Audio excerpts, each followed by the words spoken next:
Assalamualaikum warahmatullahi wabarakatuh. Salam sejahtera. Di sini saya akan menyampaikan materi tentang etika profesi dan peran hakim dalam penegakan hukum. Yang pertama ada pengertian, lalu ada dasar hukum, lalu kode etik, kemudian prinsip-prinsip hakim skala internasional, kemudian kewajiban dan larangan bagi hakim. Langsung saja ke materi. Jadi tujuan dari pembelajaran etika dan profesi adalah agar peserta atau hakim dapat lebih memahami etika profesi hakim sebagaimana tersebut dalam kode etik dan PPH.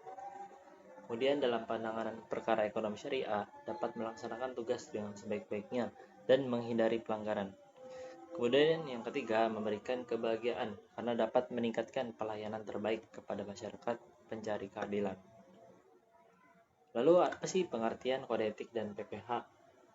Kode etik merupakan suatu sistem norma atau nilai serta aturan profesional secara tertulis dengan tegas, menyatakan yang baik dan juga benar, serta apa yang tidak benar dan juga tidak baik bagi profesional.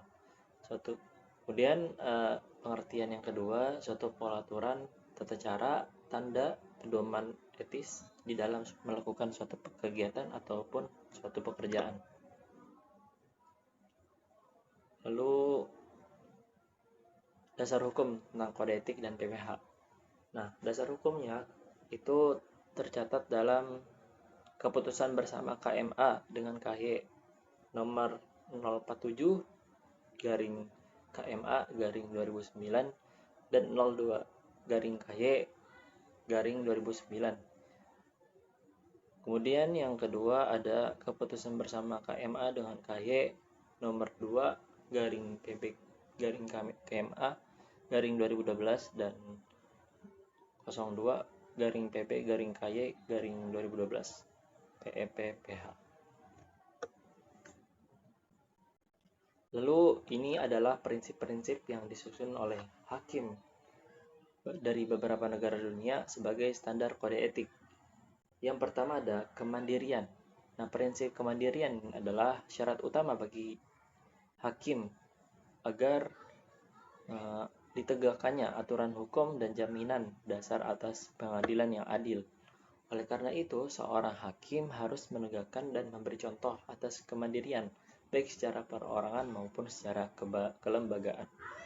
Kemudian yang kedua yaitu tidak memihak. Nah, sikap tidak memihak adalah sangat penting bagi diputuskannya perkara pengadilan secara baik.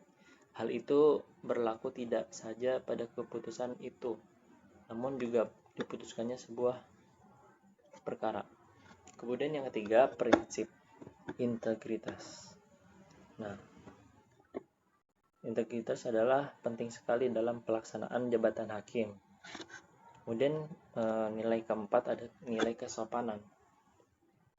Kesopanan dan penampilan sopan santun adalah sangat penting dalam kinerja dari semua kegiatan dari seorang hakim. Lalu nilai kelima ada persamaan.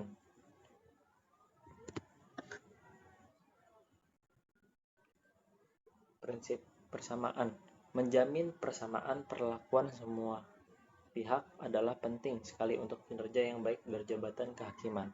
Kemudian prinsip yang keenam yaitu kecakapan dan ketekunan adalah persyaratan utama di dalam pelaksanaan jabatan kehakiman.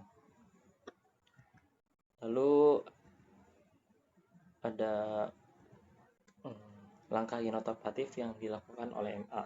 Yang pertama mystery shopper, yang kedua tanggung jawab atasan, yang ketiga pemimpin role model, kemudian yang keempat bantuan hukum, cek integritas. Apa sih muatan KEPPH? Yang pertama ada prinsip-prinsip berperilaku, kemudian yang kedua kewajiban dan larangan, yang ketiga pengawasan, yang keempat pemeriksaan, yang kelima sanksi hukuman. Nah, kenapa sih masih banyak yang melakukan pelanggaran? Yang pertama bisa jadi tidak pernah membaca, kemudian yang kedua sudah membaca tapi kurang memahami, yang ketiga sudah membaca tapi memahaminya tapi belum dipedomani, kemudian yang keempat dipedomani karena takut terhadap sanksi, lalu yang kelima dipedomani karena mempunyai kebahagiaan tersendiri.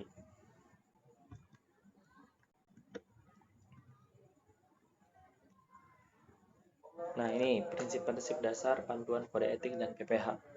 Yang pertama ada independensi hakim dan pengadilan. Yang kemudian praduga tidak bersalah. Yang ketiga penghargaan terhadap profesi hakim dan pengadilan.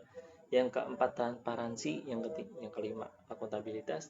Yang keenam kehati-hatian dan kerahasiaan.